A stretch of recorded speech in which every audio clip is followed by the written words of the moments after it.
Now this is pretty important stuff. Some of you guys will be able to identify with this pretty well, just because of the fact that some of you guys have been working on coolant systems today.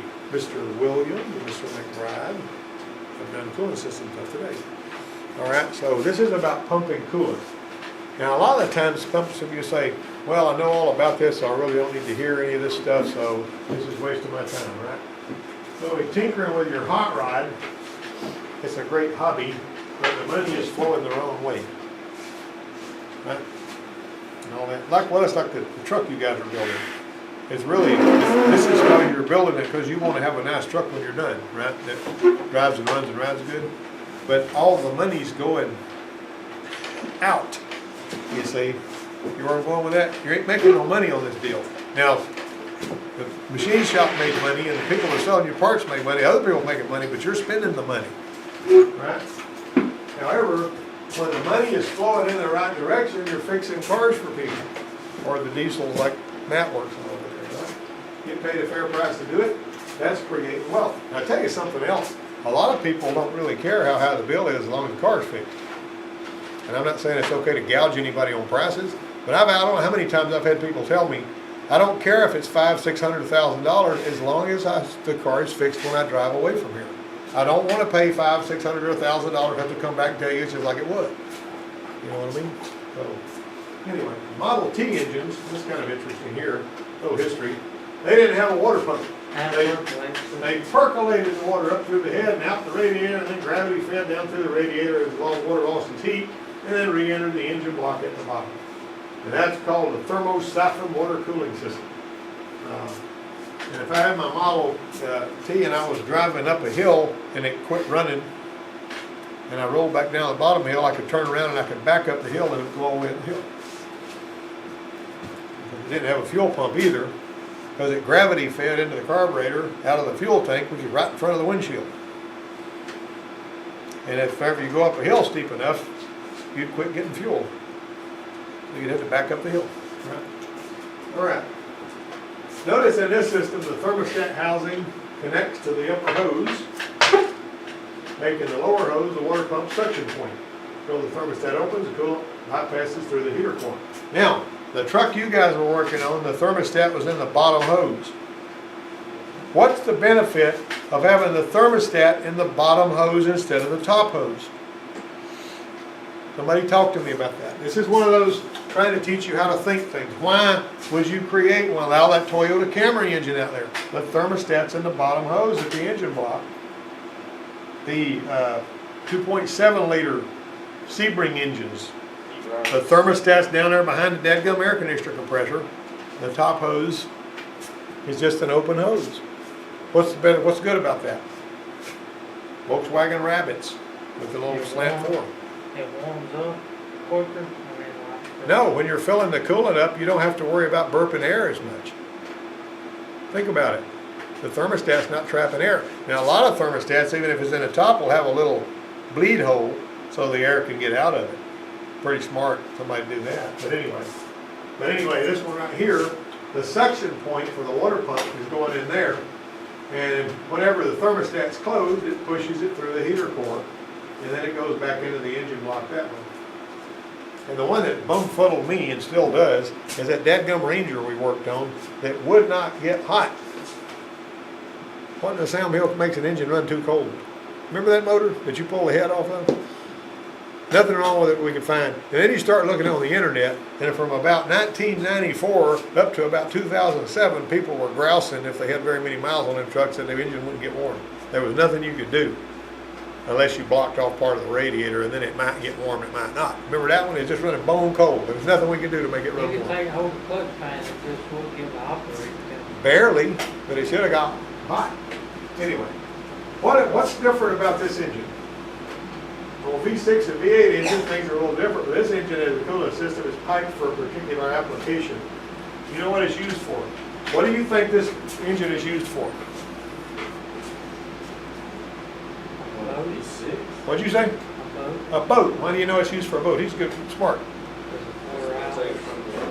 Huh? Intakes come through the sides, the water, and then it's going out the bottom. And it's also going through the exhaust manifold. You don't see that on anything but a boat, right? That's pretty cool, isn't it? All right. Now, a V8 is an older engine. It's an older engine, but the principle is the same. When the thermostat's closed, the coolant's pumped through the heater core. When it opens, coolant travels through the radiator. Hey, Jimmy, if you need to drive that, you can. We threw everything except we had to order that motor door actuator. It won't be here till tomorrow. This good to go on driving? Take off. Good. Thank you, sir. All right. I guess Joey needed some too. He can suck it up. All right. 210 is a good temperature. I knew a lot of people that were back in the 70s that always wanted their vehicles to run really, really cold, but that wasn't good because you ever know on the hullabaloo they used to talk about Quaker State oil sludging engines up? You ever heard anybody talk about that? That's hogwash. Quaker State oil is good as any oil. It ain't gonna sludge up a motor.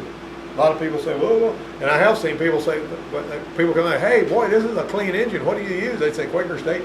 Nothing wrong with Quaker State oil. It has to do with how cold the engine runs and how if grandma and grandma goes to the store and back without letting it warm up. Because you're making a gallon of water for every gallon of gas you burn. And if the PCV system doesn't have time to steam it out of there, it's going to start sludging up. That's got nothing to do with Quaker State oil. Okay. Rich, Yeah. I put Quaker State oil on a motorcycle, no kidding. And before I put the oil in it, like I changed the oil, none of the seals was leaking on it. Put Quaker State oil in it, and every seal on the motorcycle started. That was because what was in it before was non-detergent, and you put detergent oil in it. That's what happened there. It had nothing to do with Quaker State. It had to do with non-detergent oil versus detergent oil. And that's why the seals started leaking. That's one of the first things I learned.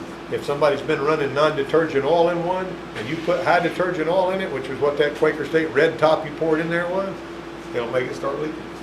You just learned something right there. All right. So, travels through the radiator. Whenever as the system cycles, the thermostat opens and closes, and you guys saw that earlier, right? All right. I'm going to watch it happen here. You see we got this thing right here? It's going to tell us when the fan's coming on and off. If you set it up right out there, you can put those up on the side. The upper hose will be hot. The scan tool will show the coolant temperature cycling above and below thermostat opening. Idling in the service bay, the fan will cycle on and off. And if either of those doesn't happen, something's wrong. If the fan kicks on and keeps on running and the engine keeps getting hotter, there's something bad wrong. If the thermostat opens and the coolant keeps getting warm even after that and the thermostat never closed, you got a problem too. And a lot of these GM vehicles and some of the Fords, see that cooling fan, that thing up on top of there? That fan clutch has got wires going to it. That's actually controlled by the PCM. Determines how much fan speed you got. Matter of fact, you can tell that fan to kick on all the way. A lot of times it'll stall the engine. And here's another thing. If you ever hear somebody talking about, when I'm driving my vehicle, it sounds like an airplane taking off and I ain't got no power, look to see if the fan clutch is locked up. Because it'll make a ton of noise and it'll rob you of your power. In the olden days, they used to have fans that were sort of floppy that would, change shape whenever they spun, like on the Cadillac, that we worked on. But those fan clutches are there to keep it from robbing power. And finally, they got to the point of where they took the fan slam off of the water pump pulley and just put a big fan like on that Crown Vic out there that won't start, that people can't figure out. Okay. All right. Make sure you know where the coolant fill cap is. Do not pour coolant in the crankcase. Anybody recognize what kind of vehicle that is? Seen one like that before? Ford Taurus. You ever seen a cap like that? Nope. Donnie was telling me about this woman that brought this Jeep Liberty over there not long after Jeep Liberties came out, or it may have been a Ford Escape, I don't remember. And he looked on the dash and she saw this little low coolant light come on. Zane, look up here. And she saw this coolant light come on. And whenever she got the coolant light on, she said, well, I need to put some water in there because it don't overheat. And so right next to one another was the engine oil fill and the coolant fill. She takes the engine oil fill cap off and fills the engine up with water. There was a lady that came over here a while back, and she had an old Buick that she was working on. She's about 40 years old. She seemed pretty streetwise to me. But she says, my car is making racket and smoking and stuff. And I said, okay, let's see what we got going on out here. So I walked out there and looked at it. And when I pulled the dipstick off, the oil was way up the stick. I said, what's going on here? She says, well, I thought it might be low on oil, and so I just poured some oil in it. I said, well, how did you know when to stop? Because it looks like you have way overfilled it. She said, well, I had the cap off and I just kept pouring it in there and kept thinking I'd see oil. This is a true story. This happened about I know, I seen it. Were you there? You were there. Smoked up the entire room. Oh man, it was terrible. How But much anyway. did she ever see oil? No, but she ran out of oil. But she put it about 5-6 quarts in it. I'll tell you something else that was really strange. A little bit of an aside. One day somebody gave me a Ranger over there to work on that had a vibration in it. It was just like shaking. Felt like the harmonic balancer was coming apart or something. It was really weird. Or maybe the torque converter was out of balance. I don't know. And I scratched my head on that thing and I did a little research history on it. This is one of those learning how to think things. You know what I'm saying? Somebody gives you one that's doing something like that, you got to be able to think outside the box. That's one thing Matt's good at. You know, Matt can think his way through something even if he hasn't seen it before. And he was really good at the dealership at doing that. But anyway, the funny thing was the people in the oil change department over there had this hose that comes down, and they would yell over to the parts room, 5 on the pump. And the guys in the parts room would put 5 on the pump, you know, set the thing in there in the parts room where they could charge out in the oil. And if they happened to set it twice before this guy pumped his oil out, this guy would wind up putting 8, they just pulled the trigger until it stopped and they felt it was enough. That guy put like 8 or 9 quarts of oil in a 5-quart crankcase. And that's why that Ranger was vibrating. I drained enough oil out and got it back down where it was supposed to be and all the vibration was gone. Hadn't seen that before, you know, but that was something that was really weird. I mean, when I backtracked, I told you that. One time I got this little Eagle Talon that I was driving, it was surging. They thought it was EGR. And I said, that's something going on with the transmission. And I went and pulled the ticket, and the transmission mechanic we had in there had serviced the transmission about 2 weeks earlier, and he put the wrong kind of transmission oil in it, and it was causing the torque converter modulation to make it surge. And so I had to get him to go over and change the transmission oil again. See, you can actually, you make a lot of work for yourself. Nobody told me about that. Nobody told me the transmission was serviced 2 weeks ago and it didn't start surging until then. I had to figure it out. How did Okay? you figure that out? Because I had worked on one in 1989, it was brand new, that I felt surging similar to that. And it was really weird because I'd clean the injector. It was an Eagle Summit, little 4-cylinder. I'd clean the injectors on it, the surging would go away for a couple of days. Well, they'd start seeing it on the tach first. And the longer they drove it, the more it would start acting up. And every time I did something to the fuel system, it would clean up its act. I don't know if it was adaptive burning where the torque converter modulation was or whatever. And this was a brand new car at the time. They just had come out. And so I called Dave Farley down in New Orleans with the Chrysler and talking to him about it. And he goes, I want you to change the transmission oil in that car. And me in the shop foreman went, whoa, whoa. Well, we'll go ahead and do that. So we changed the transmission oil, put ATF plus 4, which has the friction modifier in it, and that straightened it out. I'd have sworn it was something else. I'd seen that, and I said, this kind of feels like that Eagle Summit. I was drawing on previous experience, but I could also tell I'd seen Tauruses do that whenever the transmission friction modifier would break down. And you basically, one time I poured a little friction modifier, stinking stuff I passed around for y'all to smell. I poured some of that in there and cleared it up. But I picked it up looking at the torque converter modification, modulation was what was making it surge. I picked that up on the skins. All right. Pay attention to the cap. Pay attention to the cap. Now, one of the things I got crossed up with about this, about the parts guy, you see a radiator cap, one of these kind of radiator caps that's dangling like that? That radiator cap is no good. What is the purpose for that silly little thing right there? Does anybody know? Do you even know how the radiator cap works and how the cooling system operates when it's got one like that? Pressure. Well, what's that got to do with pressure? You talking about the thing on the bottom? Or It's the dangling thing on the bottom. This thing right here that's dangling on the bottom. I should put my light on it right there. Does that open up like a passage or something to your reservoir? Well, the only passage that's there, you know the little hose that comes out the side, and I got a drawing of it in a minute that I made on paint. Whenever this is lifted off of its seat by the pressure and it pushes coolant into that reservoir, and the engine cools down, the coolant contracts and gets smaller, and that pressure is released, And this little spring that's supposed to be holding this shut opens up and lets the coolant siphon back in there. So it goes back and forth that way, see? And this thing right here shouldn't be dangling. If you've got a coolant system that can just get all the air it wants, it's gonna be a rusty, trashy, crappy looking coolant system. Got me? Look up here, Williams. All right. This kind of cap's got two springs in it. That's what it is. There's a spring there, there's a spring there. The big spring is one that gives you your 16 pounds of pressure or whatever. And the vacuum valve is the one that lets it pull it back out of there. The coolant expands, some of it leaves the radiator to be stored in a degas bottle. When the coolant contracts, the vacuum valve opens and gets the weak spring and the coolant's drawn back into the radiator again. All right, now, the 50-50 mix the coolant before you pour it in. Now, this is a funnel that I have seen. I don't like these.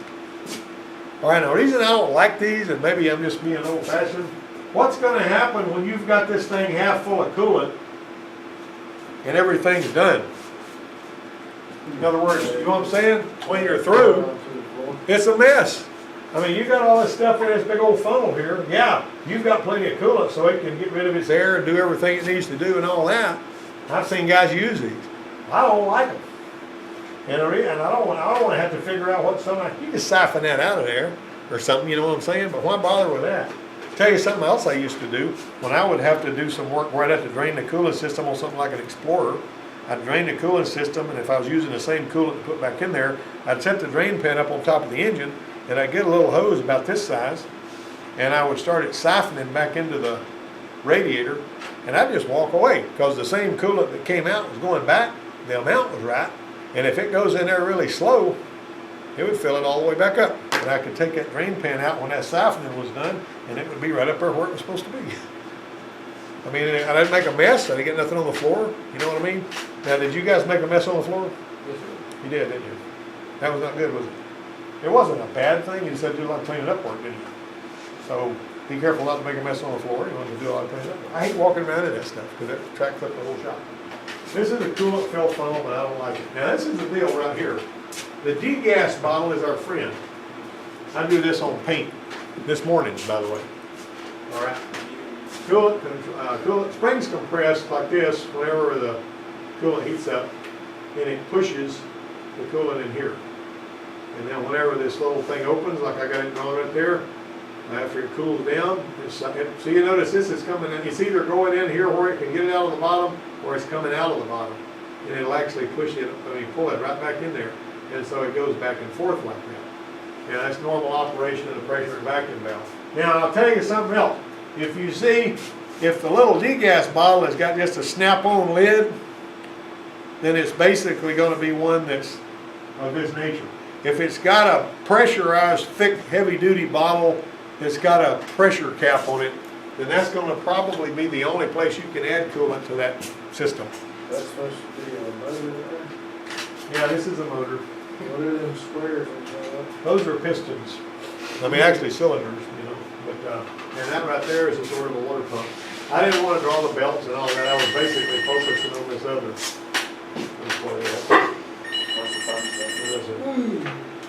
I'll let her leave me a message because I'm in the middle of something right now. All right. Right now, I'm going to go to the next slide.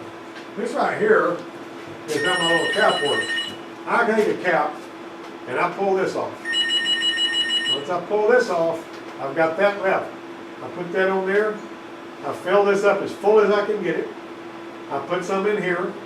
And as the engine's running, you see I got air entrapped in here, right here. And there's the thermostat's closed if it's in the top, like the one you guys worked on, it was down here. That's why when you pour it in, it just fills it right up and there's no air trap. Of course, you also got to be thinking about your bleeders if it's got those. Oh, and by the way, we put an engine in something. My goodness, it's been probably 2 years ago. Seemed like some kind of little Chevrolet or something. And it said that you're supposed to use bleeders to bleed the coolant system, but there was not a single bleeder anywhere on that car or on that engine. They didn't show you pictures of where they were. They just said use the bleeders. You can look, you blue in the face, there wasn't any bleeders. And they're not usually that hard to see. But anyway, air trapped in the jacket, it starts to heat up, the thermostat's going to open up, and it starts working. And how many times have you ever been filling one? You fill one like this up, it's got the thermostat up here, you got it pretty full, you start it up, and what typically happens? How many of you, anybody who has done this very much is gonna have a kind of experience? What do you mean? Fill it up. I'm filling this up right here, all right, and I've got, I don't even have any radiator cap on it, the old-fashioned way, right? All right, so I've got this, there's no bleeders, you're just gonna fill it up like an old 350 Chevrolet, or a 302 Ford. Fill it up there, you crank it up, you let it run, thermostat's closed. Eventually, when the thermostat opens, you're gonna see this water go, phew. It's gonna just, you've seen it drop, it just goes down to where there's not any that you can hardly see, okay? And as everything percolates around in here and it's trying to get rid of that air, it will puke water out all over the place. You just make a big mess all over the floor.